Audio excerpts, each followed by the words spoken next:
para todos os públicos. É a partir do projeto de país que sabemos se as políticas públicas serão colaborativas ou se serão obstáculos para os setores sociais.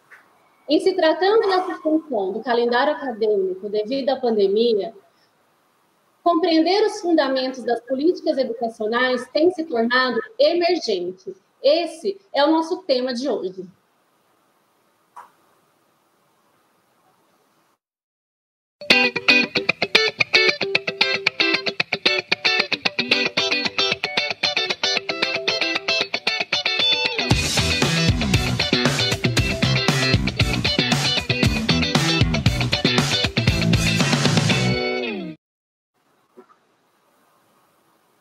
Eu sou a professora Jaqueline, sou graduada em Pedagogia e mestra em Educação pela Universidade Federal de Goiás, sou professora da Secretaria Municipal de Educação do município de Goiânia e professora no Instituto Federal de Goiás.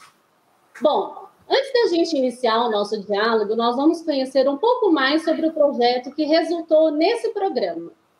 O Matutando Diálogos Formativos, ele objetiva proporcionar diálogos formativos com a comunidade acadêmica, professores e professoras da educação básica e demais pessoas interessadas em conhecer o tema da educação, na sua amplitude histórica, social e cultural.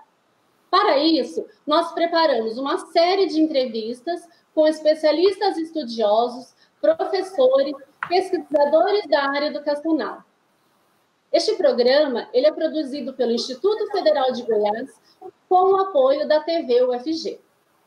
O Matutando também está sendo transmitido pelo canal EAD IFG no YouTube. Através deste canal, você que está nos assistindo poderá interagir com a nossa equipe. No programa de hoje, nós vamos conversar um pouco sobre políticas educacionais. Mas o que será que esse termo, tão utilizado no ambiente acadêmico e no ambiente político, significa? Compreender os fundamentos das políticas educacionais que se tornaram chave para a educação no processo de redemocratização do país é crucial para compreender o cenário educacional que nós estamos vivendo hoje. Qual é o peso de uma política pública para o cenário de sobrevivência das escolas e das universidades públicas?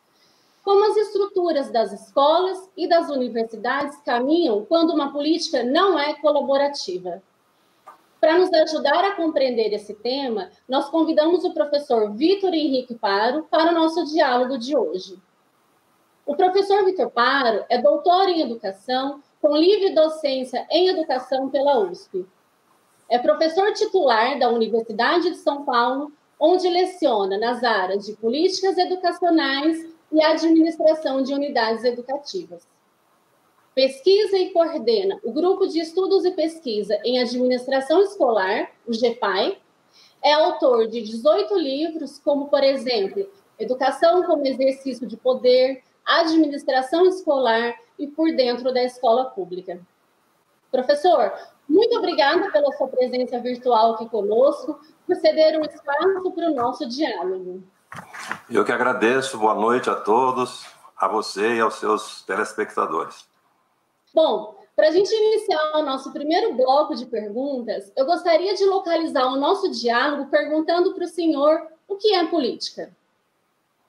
Bom, primeiro a gente precisa dizer a importância da política. A política é bastante relevante e no senso comum costuma-se desprezar a política, porque se vê todas as formas de política, das boas e das más.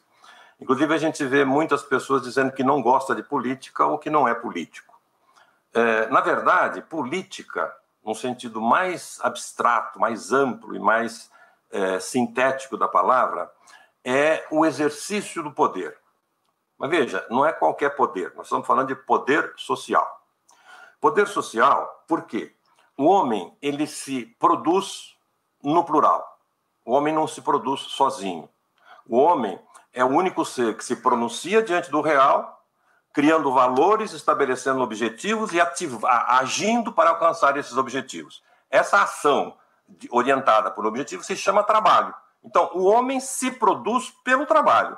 E, nesse sentido, ele se faz sujeito. Sujeito porque ele é orientado pela sua vontade e procura alcançá-la através do seu esforço, do seu trabalho. Mas ele produz a sua existência, mas ele não produz sozinho.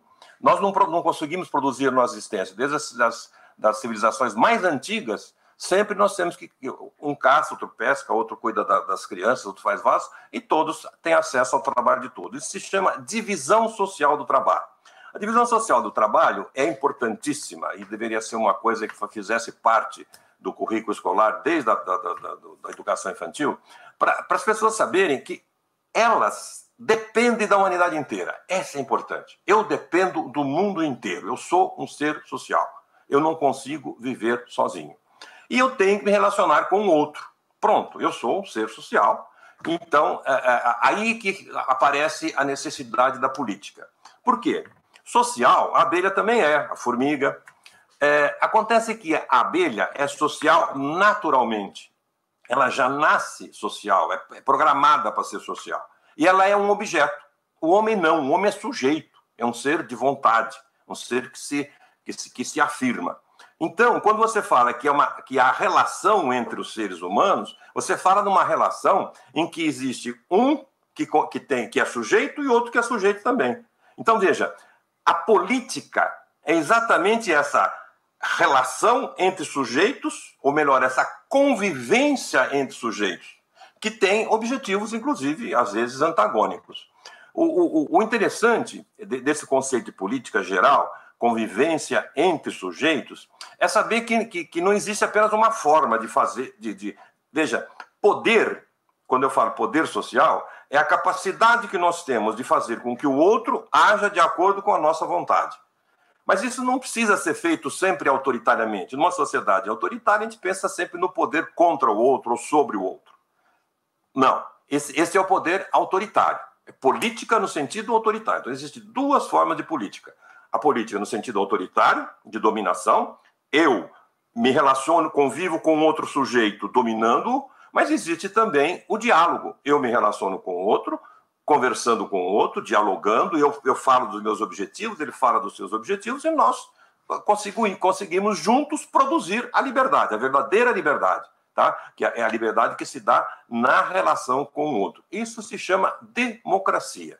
Veja, em pouquíssimas palavras, sintetizando, a política é a convivência entre sujeitos, democracia é a convivência entre sujeitos que se reforçam como sujeito. Aí estão os dois conceitos de uma forma bastante telegráfica e rápida para nós continuarmos conversando.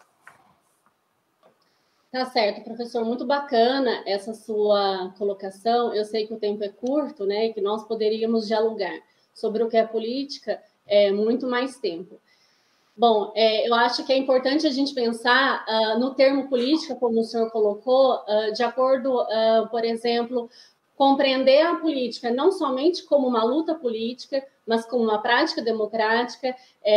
O senhor faz essa explanação muito bem nos seus livros, mas também a gente tem o outro lado da dualidade do termo política, né, que é a política autoritária. Agora, compreendendo um pouco mais sobre o que é política, eu acho que a gente pode entrar no termo das políticas educacionais. Então, eu pergunto para o senhor, como a gente pode localizar as políticas educacionais? Veja, aí é uma coisa interessante. Eu inclusive, convido as pessoas a consultar esses conceitos, que aqui nós temos que falar muito rapidamente, no meu site, vitorparo.com.br, tem lá uma seção que se chama Pitacos Teóricos, em que eu trabalho essas coisas. A política educacional, Jaqueline, já não tem esse mesmo sentido de política no sentido amplo. Política, como exercício do poder, é esse conceito amplo. Quando nós falamos em política educacional, claro que está dentro desse conceito maior de política. Mas, às vezes, nós falamos política educacional como programas, ou como diretrizes que nós temos, as políticas diretrizes. Se nós quisermos aproveitar aí o conceito de política educacional, nós temos que dizer, se é educacional, tem que levar em conta a educação. E aí é muito importante compreender o que é essa educação. Em que medida a educação, por exemplo, como demonstro no meu livrinho educação como exercício do poder, em que medida a educação necessariamente é política. Por quê? Porque a ciência e a política educacional, então, tem que levar em conta esse caráter político da educação. Veja, a ciência educacional, chegaram à conclusão de que, como o objetivo da educação, se o objetivo maior da educação é produzir o ser humano histórico, e o que sintetiza o humano histórico é o fato de que ele é sujeito, senhor de vontade, então, o educando, ao transformar-se pelo trabalho do educador e pelo trabalho do próprio educando, quer dizer, ao aprender, ao educar-se, ele precisa ser sujeito. Então, porque o meio não pode contrariar o fim, você tem que produzir sujeitos históricos. Então, o meio não pode contrariar o fim. Nesse sentido, ele tem que ser sujeito. Portanto, a ciência nos mostra com todas as cores que o educando só aprende se quiser. Então, veja, o problema central da educação é um problema político. É uma questão de poder social. Você terá um educando que aprende, que se esforça, se você conseguir fazê-lo atender à sua vontade. Qual a sua vontade? Que ele se esforce e que ele queira aprender. Isto não é fácil, não é qualquer um que faz, precisa ser educador. Porque a gente não nasce querendo aprender, a gente precisa... O verdadeiro educador precisa conhecer esse objeto de trabalho, que é um sujeito. Tá? Objeto de trabalho com sujeito, parece contraditório, mas não é. Esse objeto de trabalho, ele precisa ser conhecido para que você desenvolva os elementos necessários para que ele queira aprender. Então você precisa saber que uma criança, por exemplo, com 2 anos, pensa diferente de uma criança de 4. Que uma criança de 7 anos não pode fazer operações abstratas, portanto não dá para aprender álgebra. Percebeu? E que um adulto, por exemplo, se faz sujeito facilmente, com qualquer método de ensino.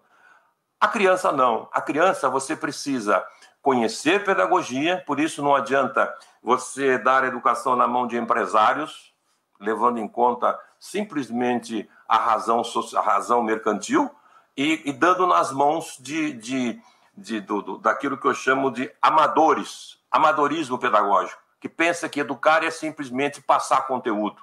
Conteúdo, ou por outra, passar conhecimento, qualquer computador imbecil passa. Educar, precisa saber educar. Fazer política educacional, e nós não temos feito política educacional com essa força nesse país. As políticas educacionais no Brasil, há várias décadas, elas negam a educação. Elas se preocupam com objetivos mercantis, e agora na pandemia mais do que nunca, e se esquece o objetivo principal, que é formar sujeito, formar cidadãos que tenham vontade e que se formem como ser humano histórico. Tá certo. A minha vontade é ficar aqui te ouvindo por mais, pelo menos, 2 horas. Mas é bom que a gente vá localizando o nosso diálogo na amplitude da política, do conceito da política, e a gente vai afunilando para compreender quando a gente fala de políticas educacionais. Sim. Bom, a gente vai fazer um rápido intervalo e nós voltamos já.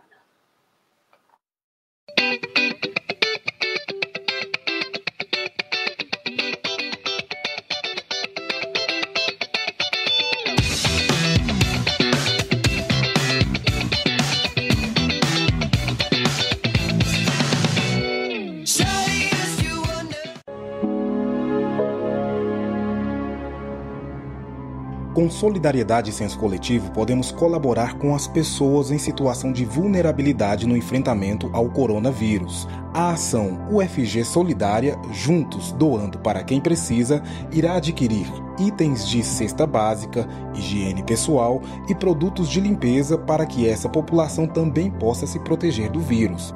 Para isso, precisamos da sua ajuda. Faça sua doação em qualquer valor, transferindo ou fazendo um depósito para a conta que está na tela.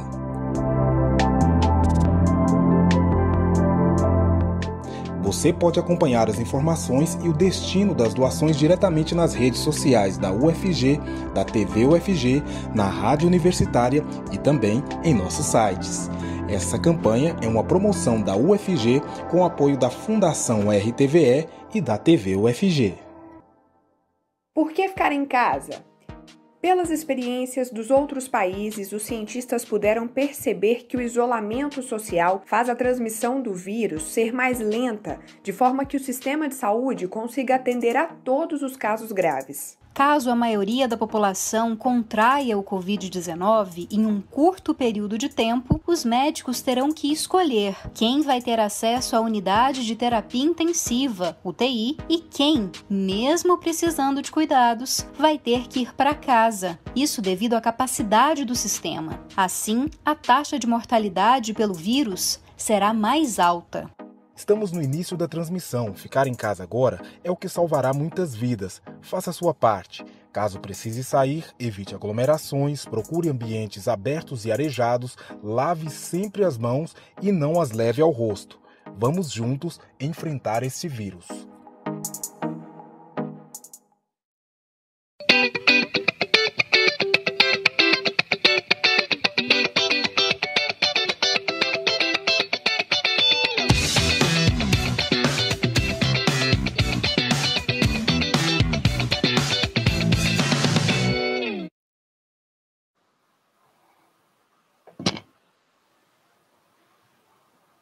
Voltando agora com essa nossa estreia do programa Matutando Diálogos Formativos, continuando o nosso diálogo com o professor Vitor Paro, professor da Universidade de São Paulo.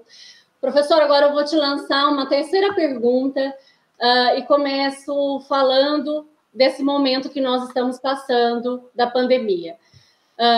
Diante desse cenário e a suspensão do calendário acadêmico, do calendário escolar, o senhor considera que as políticas públicas para a educação estão realmente asseguradas? Mas como assim asseguradas? No sentido da gratuidade, no sentido do acesso, da permanência e da qualidade social? Então, veja,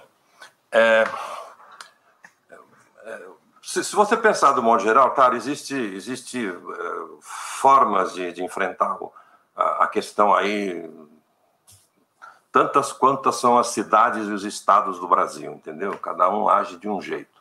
Mas o que a gente não pode observar é que, de um modo geral, não tem dado certo. Tem tido vários problemas, muitos problemas. Eu vou falar primeiro teoricamente, depois vou apontar esses problemas com relação à gratuidade, com relação à questão pedagógica e tudo mais. Eu tenho um texto que, na verdade, faz parte do meu livro mais recente, que é Professor Artesão Operário, um texto nesses pitacos que eu volto a recomendar, os pitacos teóricos em vitorparo.com.br, que se chama A Razão Mercantil e Amadorismo Pedagógico, em que eu procuro examinar em que medida, quando você não leva em conta o ser humano, porque ao fim e ao cabo, o que não está se levando em conta é o ser humano, tá? Nós somos numa sociedade em que existe uma minoria que manda, nós estamos numa forma um sistema de produção que é o sistema capitalista, que só vive a partir da exploração do outro, apropriando-se do valor que a imensa massa da população produz. Isso é ciência, isso não é marxismo ou coisa nenhuma não, mas essa ciência não é levada em conta. Quem produz a vida são as grandes periferias, porque as condições objetivas de vida, que são os meios de produção, estão nas mãos do capitalista, de todas as formas. Pois bem, as pessoas, você pode perceber que as políticas públicas não se preocupam com a educação. As políticas públicas de educação no Brasil, elas se preocupam simplesmente em apresentar números e utilizar... Veja, isso já faz décadas. Ministro atrás de ministro. Não me lembro a última vez que teve um ministro que entendesse o mínimo de educação. Não são esses mentecaptos que entraram agora, não. Isso aí nem dá para falar, que são analfabetos, são as coisas da pior espécie possível, porque nós estamos no Estado, num governo que é da pior espécie possível. Mas mesmo antes, os nomes que tivemos aí foram ministros que não se preocupam, que não entendem de educação. É preciso compreender e ter presente o que é educar. Educar é formar cidadão, não é preparar simplesmente para o trabalho ou simplesmente para aprender geografia, história, é formar cidadãos. Não estão preocupados com isso, estão preocupados simplesmente com o dinheiro, estão preocupados com a razão mercantil. Formar pessoas para o capital explorar ou então simplesmente dizer que está atendendo a população, mas não está. Tá? A criança não vai à escola e ninguém pergunta, você aprendeu hoje? Não pergunta, você vai passar de ano? Você vai bem no SAEB, no SARESP, no Enem? Essas porcariadas dessas avaliações que não avaliam absolutamente nada e nem são feitas para avaliar. Elas são feitas como álibi simplesmente para você não ter políticas públicas. Você se vira com elas, faz 20 anos pelo menos que existem essas políticas e não melhorou 1 milímetro a educação no país. E se gastou bastante dinheiro. Quando se devia empregar esse dinheiro para formar bons professores, para pagar bem os professores, não só pagar bem, dar condições para os professores trabalharem de uma forma, pelo menos do século XX. Percebe? Que o modo de ensinar hoje que as nossas escolas adotam, como ela é organizada no máximo do ano 1000, do século 10, 12, por aí, de tão atrasada que são. Entendeu? Você ainda pega e confina 40 crianças numa sala de aula para ficar o dia inteiro olhando para um professor. Isso é criminoso, isso é de uma perversidade muito grande. A ciência chegou e demonstrou que isso é a pior forma de ensinar. Mas você continua fazendo isso, você não discute isso. E você não dá condições para o professor discutir isso. Você não dá condições para que o pai possa discutir isso. Então as políticas públicas não estão absolutamente preocupadas com a educação. Estão preocupadas apenas com números e às vezes não é nem por maldade, porque o empresário acha que na empresa dele ele tem sucesso, ele vai ter sucesso numa outra empresa que é a escola. Não é bem assim, a coisa é bastante diferente. Então veja, não é estranho que quando chega a pandemia, a última coisa que se pensa é com a vida. Meu Deus, tem uma pandemia. Tem um vírus que está matando gente. Agora, não se trata de educação, trata-se de cuidar da vida. A vida é que importa. Quem é que está preocupado com a vida? Se o próprio presidente da República, ele está querendo que morra mais gente, simplesmente. Mas não é só ele. Aqui em São Paulo mesmo você viu o governador falando um monte de coisa bonita, se colocando contra o presidente para ganhar voto e continua fazendo tudo igual. Diz que não vai fazer, mas vai abrir o comércio completamente para as pessoas e abrir as escolas para as crianças irem lá pegar o vírus e transmitir o vírus. Quer dizer, nesse momento, trata-se de preocupar-se com a vida. Ah, mas vai perder o ano. Vai perder o ano, meu infeliz. Você está preocupado em perder o ano? E a vida, você não se preocupa? Para você não perder o ano, você precisa ter vida. Eu tenho brincado ultimamente que a pessoa fala, não, mas vai perder o ano, não vai ter tantos números letivos, etc. Eu falo, meu filho, você parece que aquele que caiu num precipício, ficou pendurado na raiz de uma árvore para cair no precipício e está chorando porque caiu o celular lá embaixo. Percebeu? Ele, em vez de cuidar da vida, ele está preocupado. Aí meu celular que caiu lá embaixo. Pelo amor de Deus. Se entendesse um pouquinho de educação, não fariam isso. Eu pego um exemplo, porque nós temos nosso tempo é curto. Por exemplo, a educação infantil, a escola de educação infantil, as crianças até 5, 6, 7 anos, né? Dependendo do local, mas, geralmente até 6 anos. Eu tenho uma neta com 4 anos, que está dando baile, né? Está ensinando pedagogia para todo mundo. Porque vem aquelas coisinhas de que tem que fazer isso, tem que fazer EAD. Ensino fundamental por EAD é preciso ser analfabeto em termos de educação. Você pode entender muito de informática, meu filho, mas você não entende nada de educação. EAD não precisa nem escola. EAD nós estamos fazendo agora. Você faz pelas lives e tudo bem.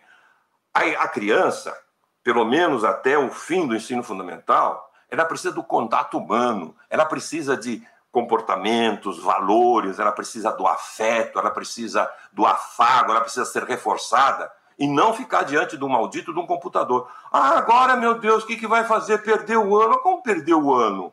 Perder o ano com 4, 5 anos? Você tá indo na escola, talvez nem precisasse. Eu dou um exemplo. Eu fui à escola, comecei a ir para a escola com 8 anos. E não morri por isso, não deixei de aprender do mesmo jeito. Por quê? Porque eu tinha em casa, eu morava na roça, eu tinha meus pais, um monte de irmãos, um monte de primos, um monte de coisa, tinha o córrego, tinha tudo ali. É isso que precisa. Então, nesse momento, em vez de você cuidar para que a criança tenha isso, por exemplo, em vez de você ficar fazendo liçõezinhas Professor, finaliza. Pois não, pode falar. Eu ia pedir para o senhor finalizar. Ah, sim. Em vez de você ficar pedindo coisinhas para a criança fazer, por que você não liga para a mãe, para o pai que está lá com a criança e dê instruções para ela, mostra a comunidade da criança, dizer, por exemplo, não bata no seu filho, faça desse jeito, faça daquele, percebeu? Seria muito mais importante e não ficar com a preocupação de que perdeu o ano. Mas ninguém está ligando para nada e vai ser uma desgraça para as crianças, não porque perdeu o ano, por conta da sua personalidade, que vai ficar truncada, porque acelerou esse vício danado de ficar na frente de uma tela, simplesmente. É mais ou menos isso. Com certeza. Professor, infelizmente o tempo é curto. Como já disse, gostaria de dialogar com o senhor no mínimo 2 horas, mas não é possível. Eu te agradeço muito, muito, muito a sua presença, as suas colocações são de extrema relevância e importância, não só no estado de São Paulo, como o senhor é presente, mas nós estamos aqui em Goiás e nós somos educadores, educadoras e precisamos sempre ouvir pessoas experientes que trazem a teoria, que trazem o diálogo com a prática para a gente ajudar a construir uma educação melhor. Eu posso falar que a sua fala nos ajudou a pensar esse momento sem perder de vista a finalidade da escola e da educação pública. Compreender os conceitos de política pública, políticas educacionais, para compreender que esses conceitos eles estão socialmente ligados e que, por isso mesmo, por estarem socialmente ligados, um afeta diretamente na organização e na estrutura do outro. Sem dúvida. Eu aproveito o espaço para fazer algumas indicações de leitura. O livro Política e Educação, de autoria do professor Paulo Freire. Esse livro reúne textos que abordam a construção e a politização do saber individual, como bem faz Paulo Freire. Em todos os seus livros, ele trata, para além da sala de aula, com crítica à opressão social e à ausência de democracia. Outra indicação de leitura que eu faço aqui, que o senhor já também nos fez, é o acesso ao seu site, vitorparo.com.br. É um site que tem as suas publicações e também tem o cantinho lá que o senhor vai chamar de pitacos teóricos, que são leituras curtas, que de fácil compreensão e que a gente pode aí, no nosso cotidiano, ter acesso. Professor, eu te agradeço mais uma vez a sua presença aqui com a gente. Eu que agradeço e felicidade para todo mundo. Vamos enfrentar aí a pandemia e o pandemônio também. Com certeza. Eu finalizo esse programa falando do programa seguinte, que é com os professores Júlio Van, com a professora Oneida Cristina, tratando do tema Os Desafios da Gestão Educacional no Contexto Atual. Muito obrigada e até lá.